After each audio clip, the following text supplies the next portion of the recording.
Hi, and welcome to Wheaton College's Core Book Podcast. Wheaton College is an interdenominational Christian college where we pursue faith and liberal arts learning with passion. Core Book is Wheaton's community reading program associated with our Christ at the Core curriculum. Each year we select a book and invite students, faculty, staff, alumni, parents, neighbors near and far, all communities associated with the college to join in. Believing that we read better in community, we create materials to support readers and plan scholarly and creative events to bring readers together. You can find out more at www.wheaton.edu/corebook. As for this Core Book podcast, this is our first season, a 10-episode read-through of the 2024-2025 Core Book, Homer's Odyssey, with Professor of Classical Languages Alex Loney and Professor of English Ben Weber. Our purpose is to provide accompaniment, community, and nerdy joy to readers near and far. I'm your host, Tiffany Eberly-Kreiner. Let's read. Now is the time for the portion of our show where we invite students to remind us what happens in the books under discussion for this episode. These sassy student summaries, written by Equitas Fellows in the Public Humanities and Arts, should get us all on the same page.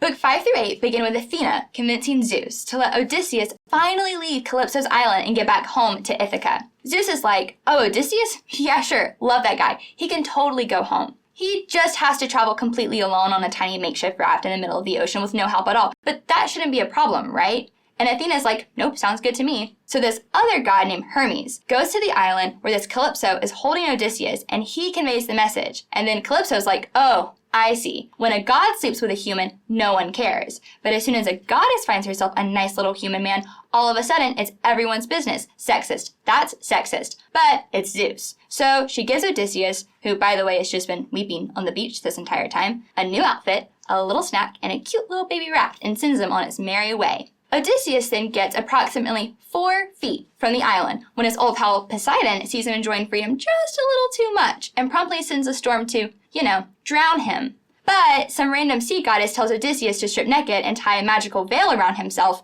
naturally, and he ends up surviving the tempest and making it to the Phaeacian island. A little fatigued from all his constant near-death experiences, Odysseus then takes himself a little cat nap. Then, after catching up on his beauty sleep, Odysseus conveniently runs into the Phaeacian princess, who just so happens to be washing her clothes by the very river he was sleeping by. A completely chance encounter which Athena definitely did not manipulate or micromanage at all. No way. Odysseus then, despite the fact that he is actually just totally naked and, stranger danger, is somehow able to convince this princess to take him home to her parents, where he is treated to this huge feast. But then, just when things were looking up for our hero, a random musician just has to sing a song about Troy, which gives Odysseus literal PTSD flashbacks, and Book 8 ends with our fearless hero weeping yet again.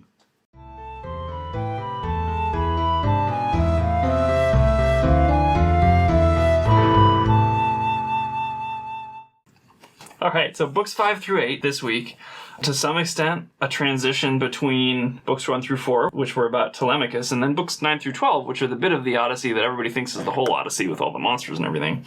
Books 5 through 8 are really interesting to me because they chronicle Odysseus' encounters with a number of other people who aren't trying to kill him. Whether the nymph Calypso, or Alcinous and Arete and their daughter Nausicaa, or all the men that he hangs out with in Book 8. So what do these encounters mean? How do they fit into the poem as a whole, is the big question that I would ask.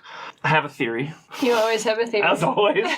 And my theory, which I'll toss out there for modifications, that this whole group of books, 5 through 8, it's really about what home looks like. It's about building up a sort of vision of the domestic life that Odysseus is trying to get back to. On the one hand, that he's struggling to get back to because circumstances are difficult, and on the other hand, that he's struggling to get back to because he's spent the last 10 plus years of his life fighting a foreign war, and maybe isn't the kind of person who is quite ready to come home.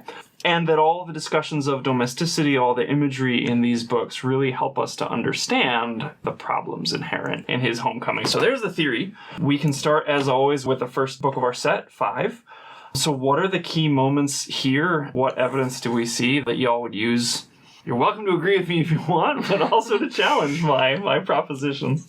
I think we have a lot of theories out there just reading through this about some of those major threads going through, but I feel like the domestic is a good one to follow. Certainly, we start off this book, or the first time we, encounter Odysseus, he's just sort of weeping by the beach.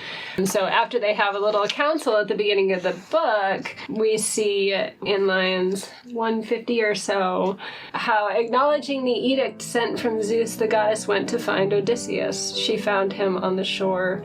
His eyes were always tearful. He wept sweet life away in longing to go back home, since she no longer pleased him. He had no choice. He spent his nights with her inside her hollow cave, not wanting her, though she still wanted him. By day, he sat out on the rocky beach, in tears and grief, staring in heartbreak at the fruitless sea.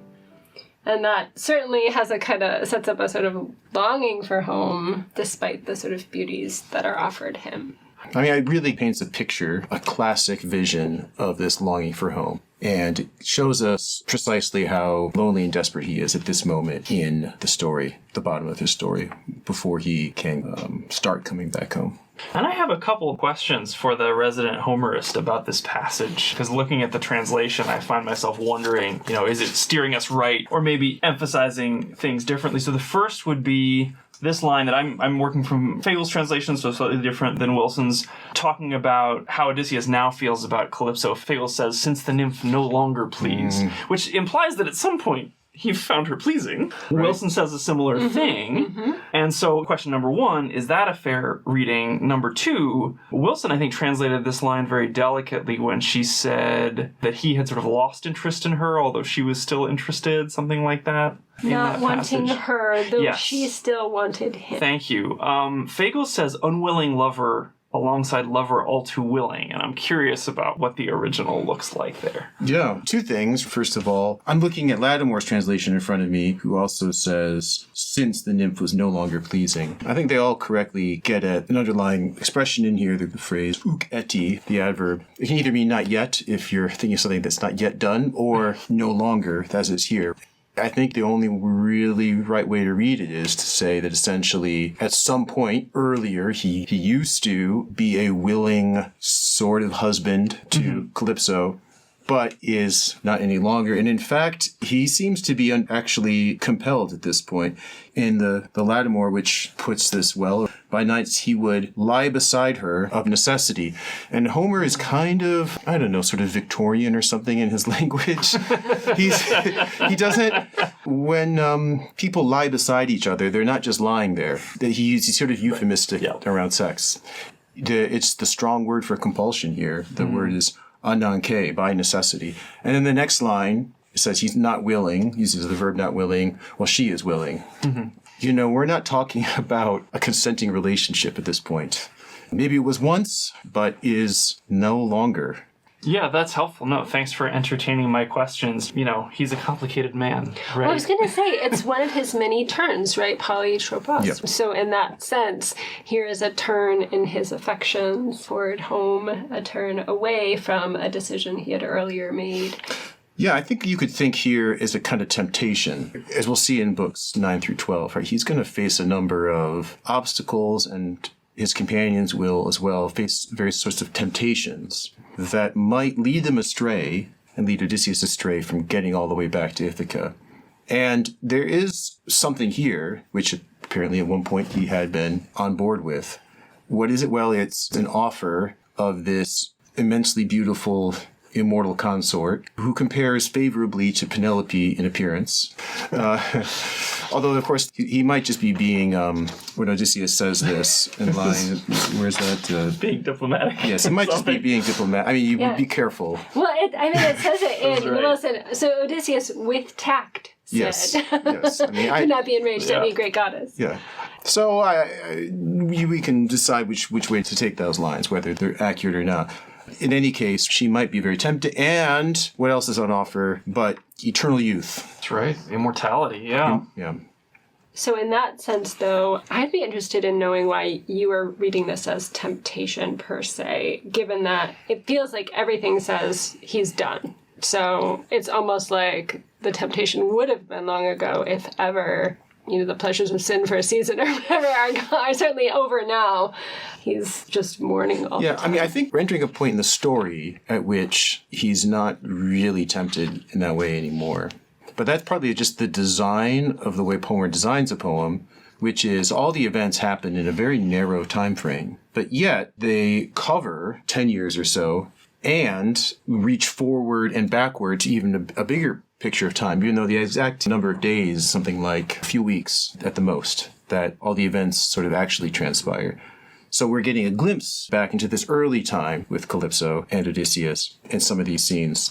So I think that, yes, there's a kind of temptation, and Greek heroes really cared about their eternal condition. They were profoundly affected by the thought that they were mortal and would die, and escaping that condition in some way was a profound concern for them. Maybe one way that I would be tempted to put it is that there's almost a structural element to the temptation, that we understand it to be tempting because these are the sorts of things that tempt mortal men. Yes. And there are other great books in which structural temptations that are not acknowledged as temptations by the people who are being tempted play important roles. Like Jesus doesn't ever tell Satan, oh gosh, that sounds like a really good offer, let me think about it. And yet we understand that scene in the desert to be a scene of temptation. Well, because the introduction brought him into the desert to tempt him. Right. So there's a kind of narrator guidance that this is temptation. True. To kind of sum up where we've been here so far with this scene, Weber, you're seeing this as a sort of structural temptation, and there will be a kind of setup in these 4 books of both the presentation of a potentially good domestic life, but also a set of temptations for Odysseus. Calypso is the first one, but there are others. Yes, that is exactly how I would see it. And the better the domestic life is, the more tempting it is to the man who wants nothing more than to return home. We think he wants nothing more, but as you say, he used to.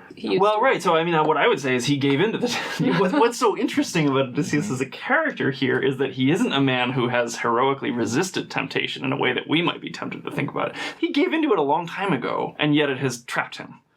So I would agree with your reading that, now he's kind of on the other side of it. He's no longer as tempted by Calypso. That's evident in his, what he says to her in those lines you mentioned earlier. You're more beautiful than Penelope, and how could she ever compare with you because you're immortal and she's mortal? Nevertheless, he says, she's mine, right? Like that's what I want. And he doesn't really explain why. What he says to her is, look, logically, you're the one I should want, but what I want is home and my own life. And I think that's a really powerful moment coming on the heels of him having already given in to her. Well, especially because the sexual ethic is really different than, say, we would come to it. Yes, I think that's right. Judeo-Christian background, right? I feel like some of his responses to Calypso are conditioned by her as a goddess to whom he is owing some sort of obedience. Like, don't be enraged with me, great goddess. And all the senses throughout that, this book is only a little bit about this morning. The rest of the book is about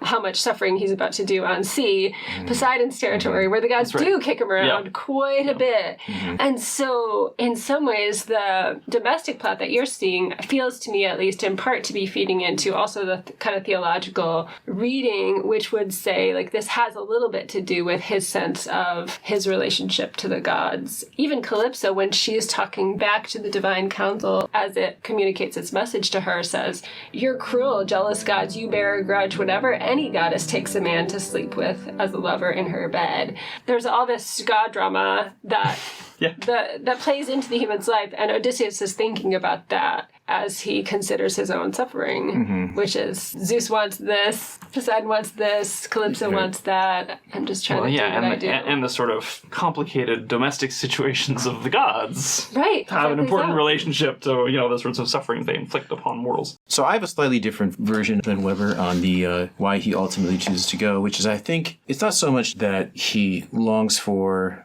a different marriage, which may be true, but I think what's in some ways even more important is that he's lost his connection to broader Greek society, and people have sort of actually been forgetting about him. You'll see this back on Ithaca. He didn't die in some kind of special way. People don't even know what happened to him, and so he's just sort of slowly fading away. which is the worst thing to happen if you're a Greek hero. It's much better just to die in a big burst of glory, or maybe even just to die at home with your family. But the worst is just to, like, disappear, which is essentially what's happened. Because at least then they would be able to tell stories about you if you had a dramatic end. They would say your name in the stories.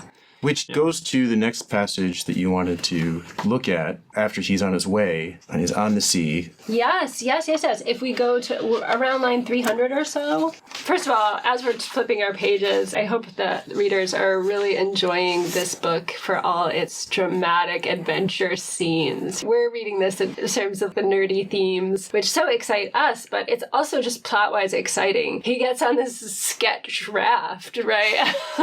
And he's almost there. He's gonna make it. Then no. And so the scene of huge grief and suffering that he goes through during this it's worth any film montage you want. The passage around line 300, right? More pain, he cries out in despair. How will it end? I am afraid the goddess spoke the truth, that I will have a sea of sufferings before I reach my homeland. It's coming true. Zeus whirls the air. Look at those clouds. He agitates the waves as winds attack from all directions. I can hold on to one thing, certain death. Those Greeks were lucky, 3 and 4 times over, who died upon the plain of Troy to help the sons of Atreus. I wish I had died that same day the massive Trojans hurled their bronze-tipped spears at me around the corpse of Peleus' son. I would have had a funeral, an honor from the Greeks. But now I have to die this cruel death. It's a great speech, gorgeously translated, I think, there. Or certainly dramatically translated, which I really like. Yep. And possibly slightly melodramatic, but okay, like, let's enjoy that for what it is in terms of the adventure. The part I wanted to highlight was the last few lines. He's thinking that it would have been much better had I died that great glorious death. Then at least people would have, had a funeral feast for me. People tell stories about this great noble death I had. But as it is now, if I die here on this raft, I'll just be forgotten. And the sea is the perfect symbol for this, right? If the land is the space of order and relationships that are defined in certain ways and power structures and so on, the sea is all the gods and their whims and who knows what is going on. So in that sense, then, your reading, Loni, would be more that this book presents the kind of without polis man, the man without land, without a country, and that's the depth of suffering there, not just without the domestic arrangement, but without the kind of land itself, the nation itself. I mean, I will go ahead and stick up for my thesis insofar as I think that, well, the two are pretty compatible. That the one defect in Calypso's offer is that it's a kind of a false domesticity in that it's a man-woman relationship, but bereft of any other social context. And I think Loni's exactly right, that social context is just crucially important to Odysseus. And so Calypso, beautiful as she is not the temptation that another sort of situation might be, shall we say. But more on that later. All right. So in the end of this book, whether domestic or social more broadly, and maybe both, we get Odysseus through another bevy of suffering, right? If we've had kind of emotional suffering, this is also physical suffering. And it brings us into book 6. So let's kind of move on to there. Just to review everybody, here when Odysseus comes to land again, he meets Nausicaa, right? Who kind of brings him into his next social encounter, presenting him with the kind of care that he needs after such suffering. So how do you guys see book 6 and its purposes? So what I would argue, and I tend to take book 6 and 7 together. Between book 6 and 7, nobody falls asleep, whereas at the end of book 5, he falls asleep. At the end of book 8, they fall asleep. At the end of 7, they fall asleep. So I think that's, kind of a signal. There's good reason structurally to treat these as a unit. And just like last time, we talked about the sort of ethical drama of the thing ratcheting up. I think my argument would be here the temptation is ratcheting up. That if Calypso is relatively less tempting because she is not part of a larger social context, a marriage with Nausicaa is more attractive because she is part of this large and really sort of glorious social context. I would agree in some ways with your analysis that domesticity in marriage is an important theme here. I toyed with the tagline, something like the marriage plot thickens through these books, in the sense that one of the great arcs of the whole poem is how do we get to a right marriage or remarriage with Penelope and Odysseus. And you get paths not taken here, perhaps. Marriages not taken. Different ways that the marriage plot could have gone. Because this would be a great meet cute, right? That's right. Come across a naked man under an olive bush or whatever. Stalking out as a mountain lion, exultant in his power. What's there not to love about that image? Yeah. Do you want to talk about that simile? That's a great simile. Yeah, let's do. So, I mean, this whole scene interests me. The olive bush itself, under which Odysseus takes shelter, interests me at the end of Book 5. It's actually two bushes. One's wild, the other is cultivated, and they've grown together. And then there's that simile at the end of Book 5. As a man will bury his glowing brand in black ashes off on a lonely farmstead, no neighbors near to keep a spark alive. No need to kindle fire from somewhere else, so great Odysseus buried himself in leaves, right? So again, I mean, someone who is isolated and yet clinging to the notion that isolation is not as it should be. That like there's a larger context, social context that exists there, even though the person in that simile is not experiencing it. But then here, we get a simile from a totally different world. So when Odysseus comes out, he strips off with his massive hand a leafy branch from the tangled olive growth to shield his body, hide his private parts. There, okay, we're being Victorian again. Yeah. And he stalks out like a mountain lion, which is charging sheep or oxen or chasing wild deer, but his hunger drives him to go for flocks, even to raid the best defended homestead. So, like, what is he here? Is this a joke? I actually have this written in the margins of my text. Like, is this meant to be funny? Yeah, I think it absolutely is. So this is one of these similes. I haven't really talked about similes yet. That's right. But they're a big marker of Homeric style. In the Odyssey, well, we see a lot of them in the Iliad too, but in the Odyssey, they're in some ways perhaps even more complicated. And one of the things they do, I think, is they give the narrator a bit of a way to comment on the action and make perhaps even little ironic nods, if you will, to the audience. So I think that's one thing that's happening here, is the sense that he's made, exactly, you're right, seem comic. Yeah.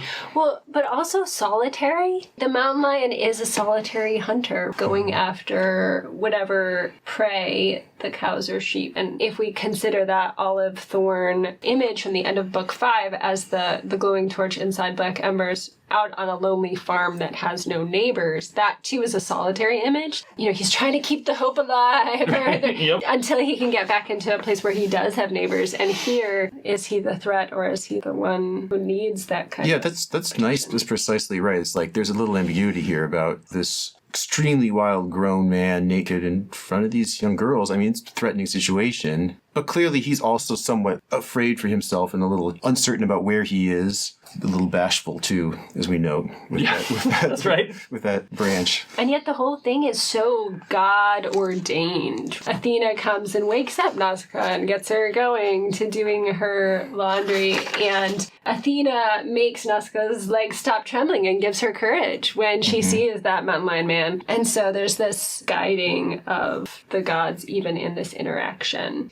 So you were saying then that this is the place of a new domestic temptation? Is that the kind of argument you want to go with here? That would be my argument. Essentially what Odysseus gets offered, and we're jumping ahead a little bit here, but later on in these books by Nausicaa's father, a marriage with Nausicaa, incorporation into this royal household, wealth, power, all the things that he had, just not on Ithaca. And that is my argument would be that, you know, again, thinking sort of structurally, a much more significant temptation even perhaps than Calypso. And, you know, Nausicaa it's hard to know what she thinks. I don't know if we get a tremendous window into her mind on that issue, but she doesn't seem immediately sort of repelled by him. No, I mean, but she is told by Athena, lines 25, and so right at the beginning when she's told, "But Nausicaa, how could your mother have a child so careless? The shining clothes are lying uncared for, while your marriage is not far off." That's right. So she puts in her head the thought that, oh, look, it's just about time for you to get married. Yeah. And then, oh, lo and behold, look, this eligible bachelor shows up. And we don't get from her exactly some sort of internal dialogue, but we do get the thought that she's being prompted to think about marriage, at least. One of several people to get prompted to think about marriage Yeah, in this right. text. Just thinking about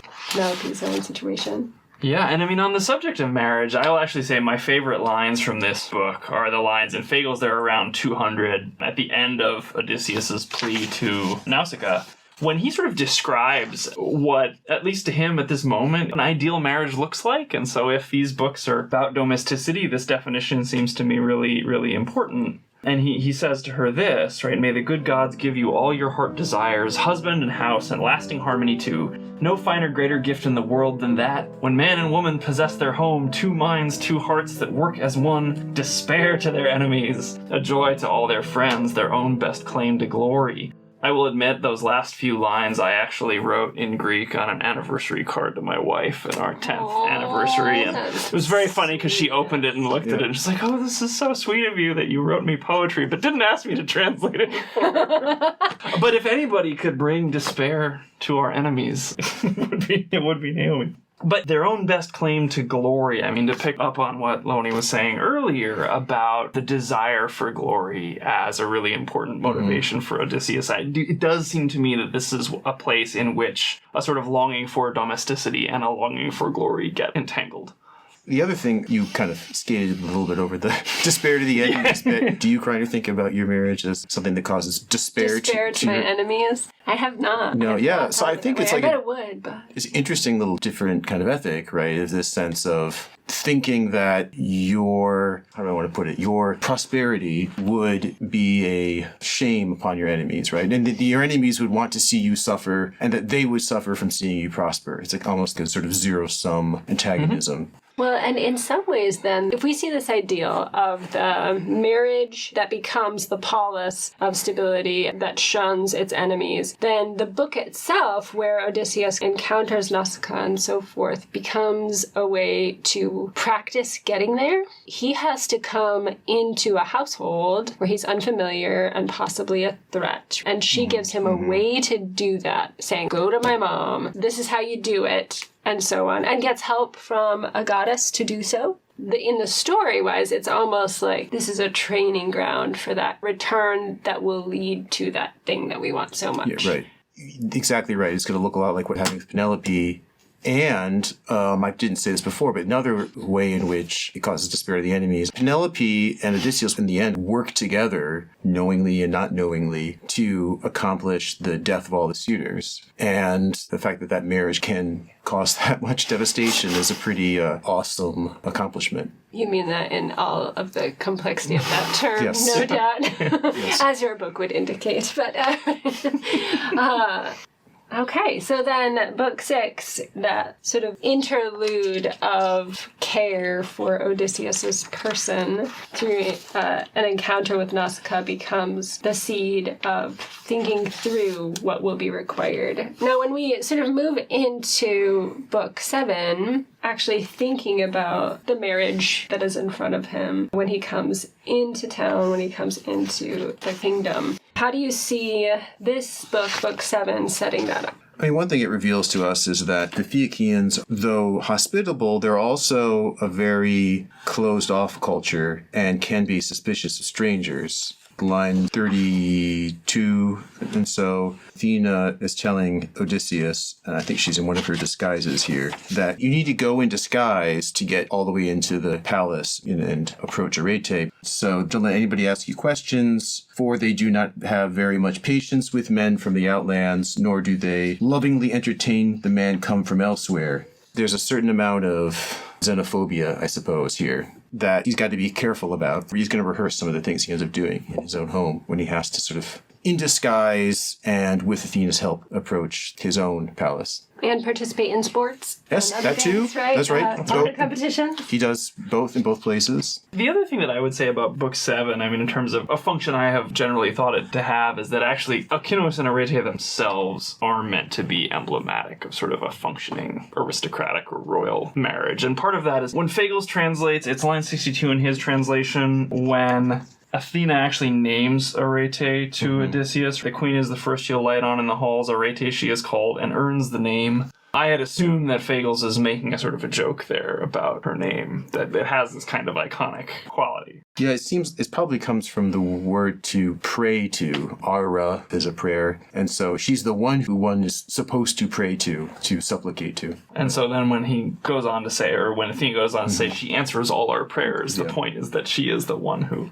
sort of fulfills what is asked. Which is interesting in light of both what you just said about their xenophobia and how she treats Odysseus when he first encounters her. Sort of like, where did you come from? Who made your clothes? I made your clothes is what she's thinking, right? Because That's right. she in fact did. That's right. He receives them from Nausicaa.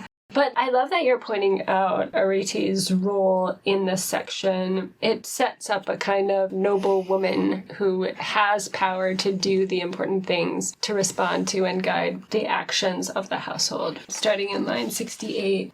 Alcinous made her his wife. No woman is honored as he honors her. She is precious to him, her children, and the people. We look at her as if she were a goddess and point her out when she walks through our town. She's extremely clever and perceptive. She solves disputes to help the men she likes. If she looks on you kindly in her heart, you have a chance of seeing those you love and getting back again to your big house and homeland. That line about cleverness or perception seems particularly relevant, given that both Odysseus and Penelope are described thus as well. And so thinking about that parallel makes me see her as a kind of figure.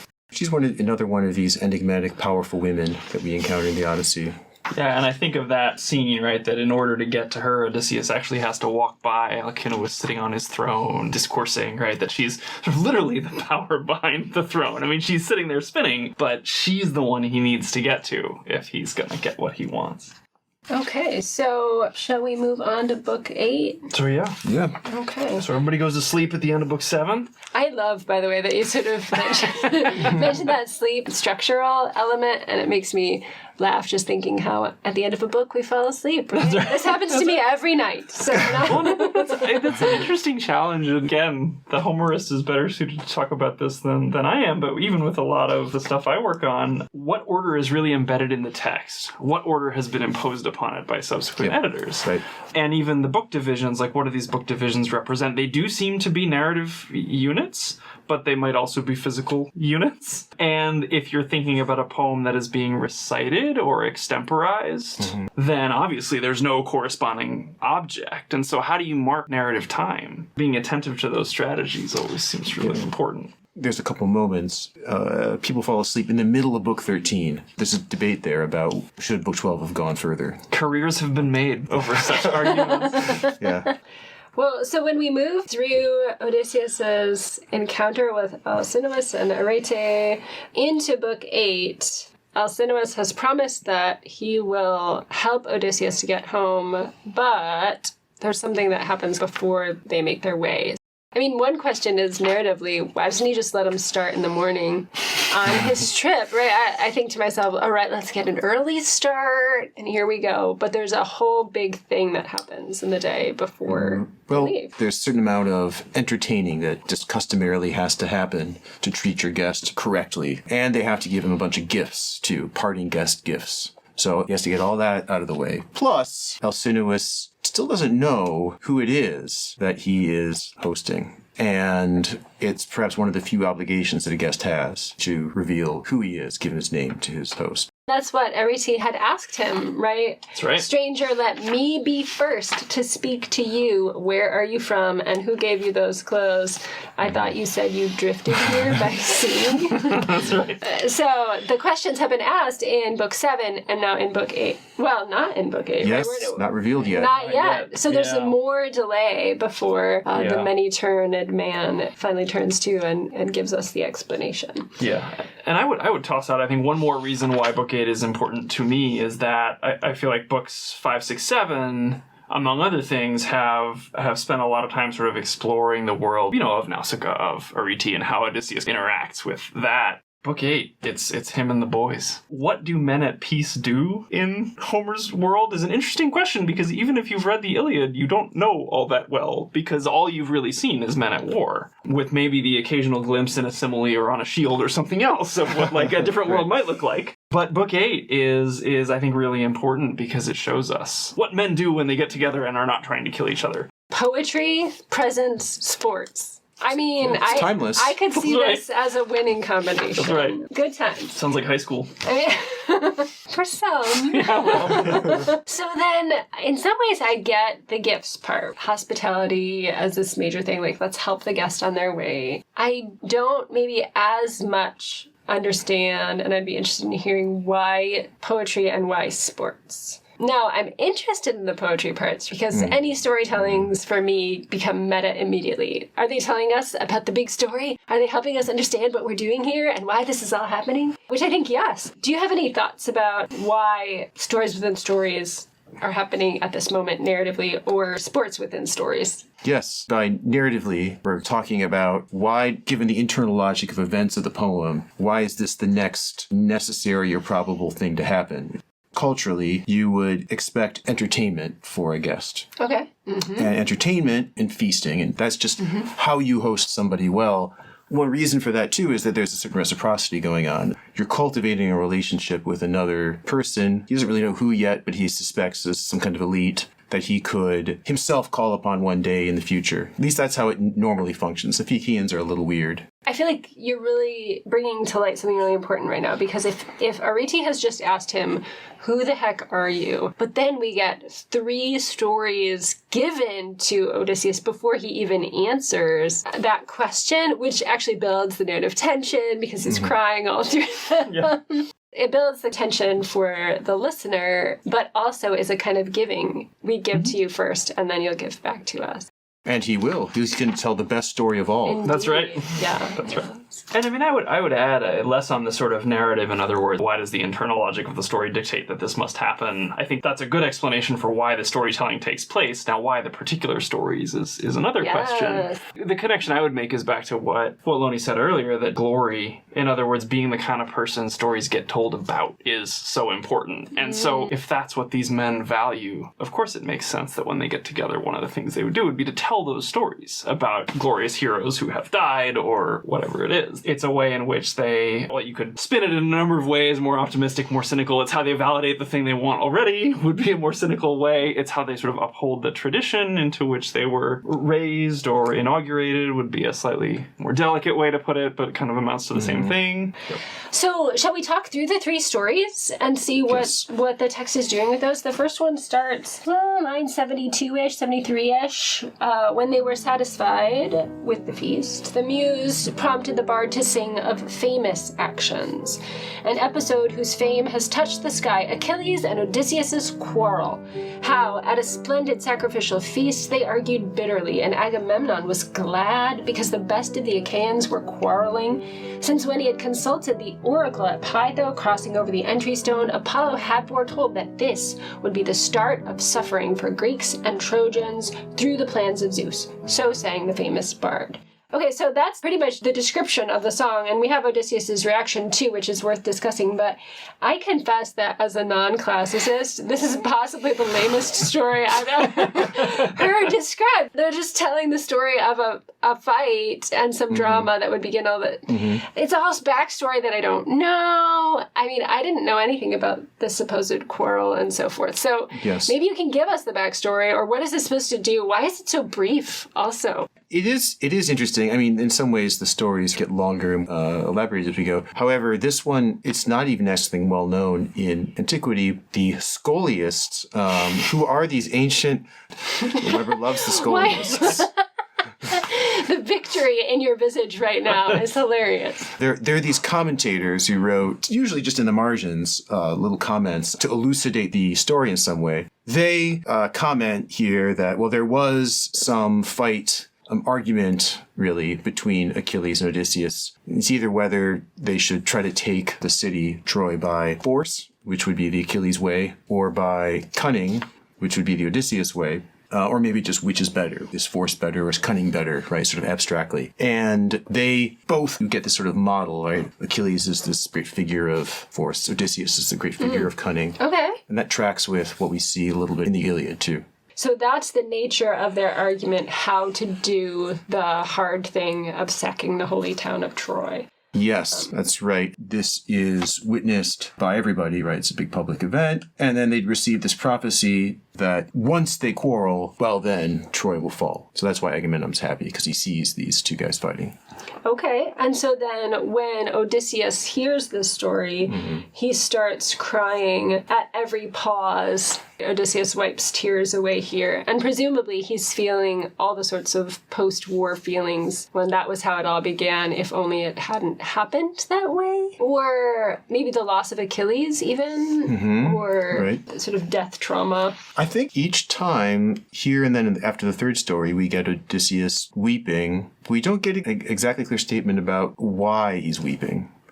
We get the fact that he's weeping, and then we have to kind of infer. So you're doing some inferential work there, but it's not exactly stated. Okay, right. And Alcinous wants to cover it up as soon as possible so that we don't think about that, right? He's sort of saying, why don't we go out and play some games, everybody? Moving on. Trying to cover over what might be an embarrassing situation for Odysseus. So it's almost like all of this is a teaser. For me, it feels like a teaser, right? Because I don't know any of the backstories enough to go find it. Or read on to see what is happening more thoroughly. Do you feel like that's the function of that first story? Is that sort of teaser way? Or what's the step forward? You know, it's a little puzzling how short it is. It perhaps is just supposed to give us this window into the wider epic tradition, right, of all these stories circulated about. And clues into a few themes, maybe. The violence versus cunning theme is one that goes through the whole poem. Odysseus kind of actually has to master both of those things by the end of the poem. I would want to stick up a little bit, too, for Kreiner's suggestion that maybe Achilles in particular is important here. And I'm just thinking of the other passage she read when he's wishing that he had died, when the Trojans hurled at him with bronze spears, fighting over the corpse of proud Achilles. It's remembering his stand over the body of his dead, I don't know if friend is the right word, but certainly comrade in arms is a fair statement. And then here again, it's Odysseus versus Achilles, but Odysseus also weeps to be reminded of that. And then, you know, we're going to hear more about Achilles, and we can defer that for the appropriate time. Despite being dead, he is an important presence in this poem, just as Agamemnon is. Well, so they go out and play for a while, and at first Odysseus doesn't compete because he's suffering so much, but then he gets in on it and one-ups, is that the right term? Takes down, one-up everybody who's there, and then they go and head back into more storytelling. Yep. The participation of Odysseus in this, the kind of cultural exchange of excellencies, has structural parallels to later, for sure, when there are groups of people that he needs to best. But then we go back to the story again. And starting in what, line like 260-ish? This one's long. A story of Aphrodite and Ares. Yeah, what's different about this one, too, is it goes from indirect discourse right into direct discourse. It's as if it's actually being performed. So it really is a fully rendered story as told, with dialogue and all sorts of things. Can you just review it for our listeners? Well, Ares and Aphrodite, a stormy couple, I guess, they're caught in this affair when Hephaestus, who is supposedly married to Aphrodite, they get caught in the act, and Hephaestus devises this contraption that catches them like in the bed, and then he brings all the gods over there to sort of laugh at them, and before he lets them go free, he demands some kind of recompense from Ares. So it's all kind of a comic thing. There's a lot of parallels to other stories we've seen about unfaithful marriages and people who get their comeuppance as a result. But this one is all just made kind of light and funny, among other reasons because there's not any real serious consequences for the gods. They'll just pay the debt. It'll be fine. Yeah, they can't kill each other out of revenge. And it's also the work of a master craftsman as he weaves this really intricate set of almost spun chains. So I think of him as a weaver as much as anything else. And it has to do with a bed, and there are lots of bed things coming. I feel like it charms Odysseus so much because this is classic trickster behavior to call out and shame those people. Well, that's right. It's a story about cunning overcoming violence to get back. That's to. right. Right. The thing that they all say to each other, the moral of the story, line 329, no virtue in bad dealing. See, the slow one has overtaken the swift. And now slow Hephaestus has overtaken Ares, swiftest of the gods, on Olympus by artifice. So this is amusing. It has parallels. He was crying. Now he's laughing. I guess I'm amused by that difference, right? Like, this is not a historical tale in the same way. Or is it? Well, just what happens with the gods count as a kind of imagination or as the relating of things like relating of a war? You know, I think they would probably put it on the same plane in the sense that they're each possibly historical things. Sure, okay. That you have equal license to some extent to elaborate upon, and you don't have to tell it exactly how it was necessarily. I suppose there's greater requirement to historical fidelity within events that people know, like the fighting of a war. I guess I'm wondering, is this the only example of a really positive story that we have? Or a costless story? I mean, there's a price paid, but it's easy to pay it. So, no big deal. They're even able to joke about sleeping with Aphrodite at the end. There's this kind of jocularity. So, it feels special to me because I've been thinking about storytelling as about suffering a lot in this book so far. So this is different. I can't think of another great example of a story like that you're talking about where you have just a happy ending within the story. And the reason, as I said, I think is because these are just divinities. They don't suffer. Well, wondering then, is this just escapist for a little quick moment? Or does he need that kind of buttressing? Because it comes right before the gifts. So he gets this story of this guy who's going to catch up people. And he's like, you know what? It's all going to be okay. Happy ending story, restores confidence. Give him a bunch of gifts. You know, there's all these kinds of things to help. Like, he's fortified in order to get back to the grief or something like that. Yeah, I think the other thing going on here too maybe is just that we sort of skipped over the mini drama of the sports games and that insulting fellow whom Fagles names Broadsea, who kind of calls Odysseus out, and then Odysseus really puts him in his place. Right after this story, which is about this sort of unlikely figure overcoming this sort of specimen of violence and speed, and then Ares being forced to pay some kind of indemnity, this fellow Broadsea also has to pay up because Odysseus put him in his place. Getting back to my thesis that this is sort of about like the men's world and how it works, that if you're going to run your mouth and you get caught out, you better pay up, is part of what's going on here. It goes by pretty quickly, but I think it's important in the context of the larger poem because it's asking what's actually a really important question, which is how do men settle things without killing each other? But yeah, how do you have a functioning society with all these men who are so used to going out on the battlefield and killing one another?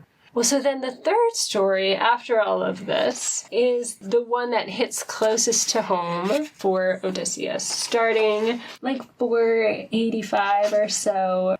Odysseus is feeling glad about all this storytelling and gives some meat to Demodocus and then praises him and asks him specifically, "You tell so accurately what the Greeks achieved and what they suffered there at Troy, as if you had been there or heard about it from somebody who was. So sing the story about the wooden horse, which Epeius built with Athena's help. Odysseus dragged it inside and to the citadel, filled up with men to sack the town. If you can tell that as it happened, I will say you are truly blessed with inspiration." So he's asking for it. And then the god inspires the bard to sing, which is another one of those moments where both gods and men come together in the willing of an action. And he falls into tears, get this, as a woman weeps, as she falls to wrap her arms around her husband, fallen, fighting for his home and children. She is watching as he gasps and dies. She shrieks, a clear, high wail collapsing upon his corpse. The men are right behind. They hit her shoulders with their spears and lead her to slavery, hard labor, and a life of pain. Her face is marked with her despair. In that same desperate way, Odysseus was crying. Another one of those amazing images, right? Homer's using the simile. Well, what for? I mean, you'll know better. But the gender of the woman seems really important at this moment. They've just done all these manly things, and he's crying like a woman. Yeah, this simile is really kind of strange and potentially paradoxical and very ambiguous. So what's the story about that leads him to this kind of weeping? Well, it's the sack of Troy, and how in particular Odysseus went with godlike Menelaus, like Ares, to find the house of Deiphobus, and there he said he endured the grimmest fighting that ever he had won, but won it thereto, with great-hearted Athena aiding. So it's the story about the Greeks doing the terrible things that are happening to this woman in the simile. Wow. Taking captives, driving them off into slavery, all of these kinds of things. In fact, you could imagine Hector as being like this person who died. In line 523, right? A woman weeps lying over the body of her dear husband who fell fighting for her city, just like Hector had done. And then there's further sort of dark allusion in here. So in the wider tradition, what happens when Odysseus goes into the house of Deiphobus, who is Helen's, third husband and something like that. She has to marry somebody after Paris dies. Anyway, they go in there, and in one version of the story, he takes baby Astyanax and flings him off the walls of Troy. So really brutal, violent stuff that the Greeks themselves did in the sacking of the city. So this simile provides significant ambivalence about the action. Mm-hmm. So ethically, we're seeing a questioning. Well, I mean, it's not a surprise. Even he sacked the holy town of Troy. Yeah. Beginning there suggests that it's not a morally clear action. Would you agree with that? That there's ambivalence marked out here? I think it gives space for ambivalence. Okay. But this is the thing about saying about the way that Odysseus' reactions are just stated as fact or colored by a simile the narrator is giving you. Mm-hmm. You know, this is just what the narrator says it looks like. Do you think that when he uses the simile, it means Odysseus is thinking, he's empathizing with a woman in this situation, like the women that he drove off into slavery after he sacked the city? Or is it just, this is the kind of weeping he's doing? He's just sad, like a woman is sad, who undergoes that kind of suffering. I mean, if this is the narrative voice, though, isn't the narrator sort of telling us then to judge that, or to feel the guilt that he may not feel? I mean, why else would he be crying? I mean, he's...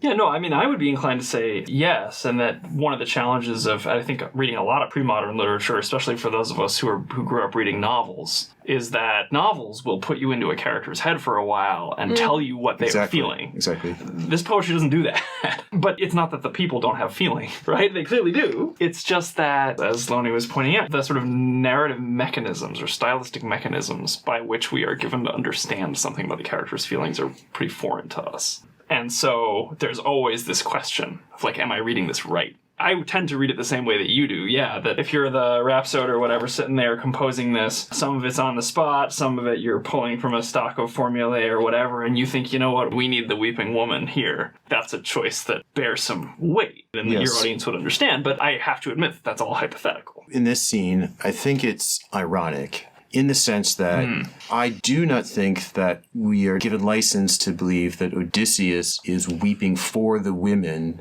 and the other people he killed at Troy. I think he's weeping out of a kind of nostalgia, as something he's lost. He used to participate in this great event. There was this great meaningful accomplishment of defeating Troy, and that's long gone, He's sort of recognizing what he lost, and maybe some of the companions that died there. I don't think that we're given license to think he's weeping in sympathy for his victims, but I think the narrator, or the poet, has told us, think about the victims. Yeah.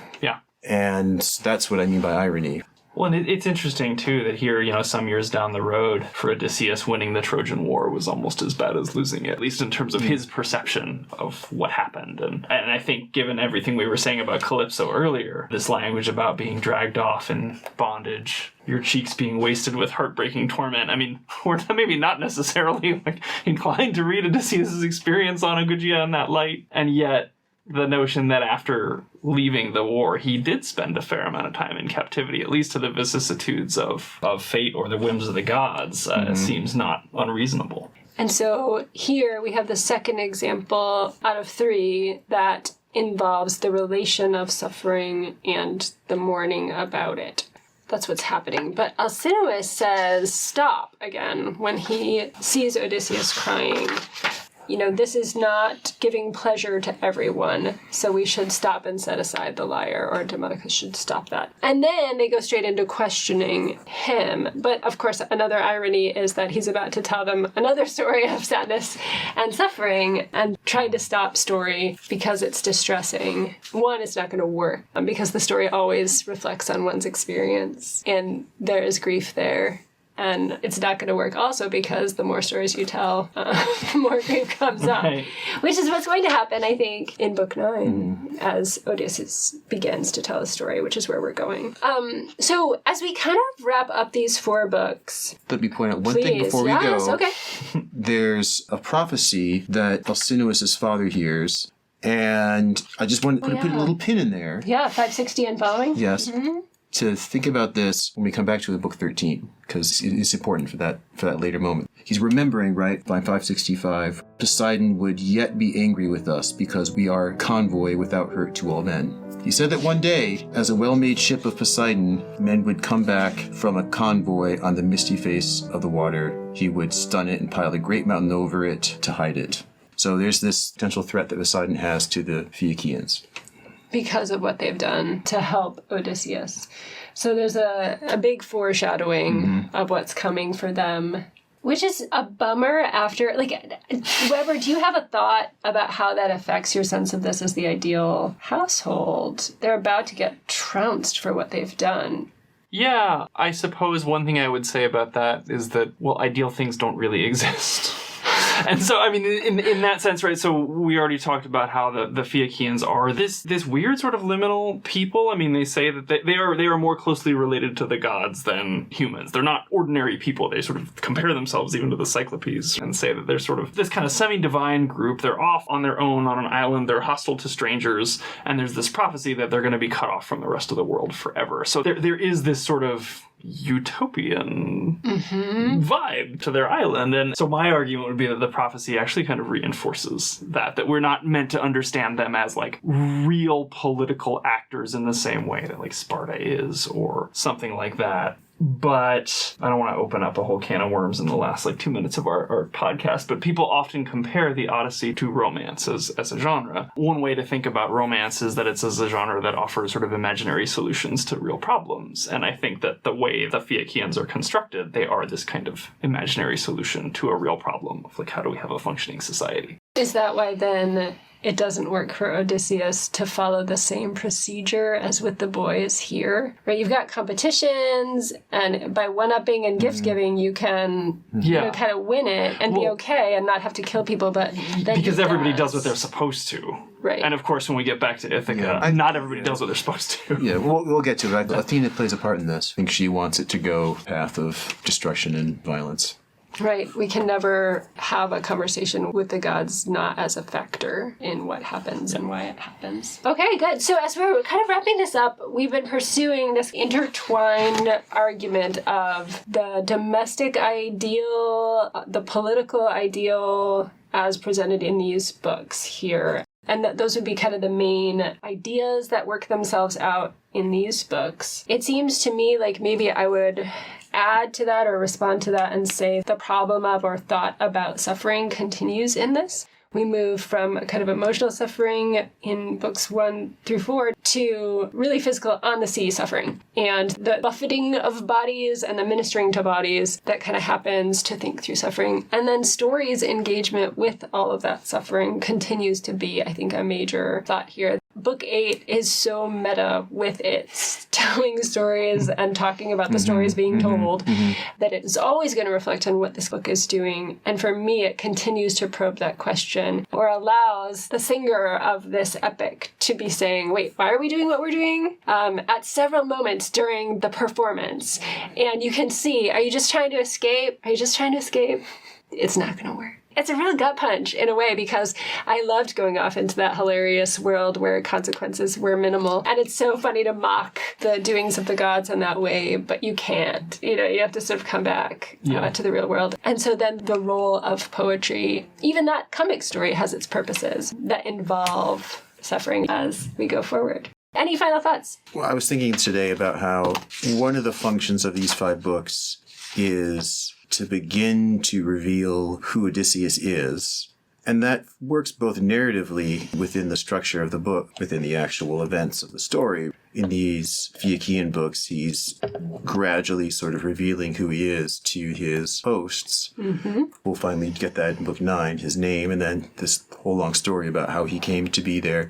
And then he's being revealed to us, too, the external audience, like what kind of Odysseus this is. I say what kind of Odysseus this is because the Odyssey is a traditional story, and you would have had like lots of people telling different stories about Odysseus. What kind of epic about Odysseus is this going to be? Good, good, good.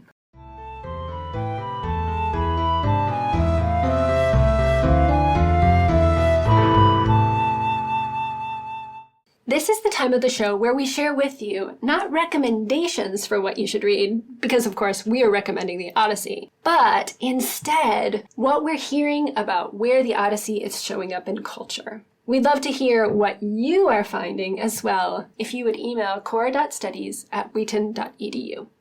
Hey, have you heard that the Odyssey has its own graphic novel adaptation by Gareth Hines? With drawings that remind readers of old Sunday school illustrations of Bible stories, Hines won over even Percy Jackson's author Rick Riordan, who found it a masterful blend of art and storytelling, both vivid and exciting. If you'd like to hear more about the graphic novel adaptation of the Odyssey, find a link in our show notes.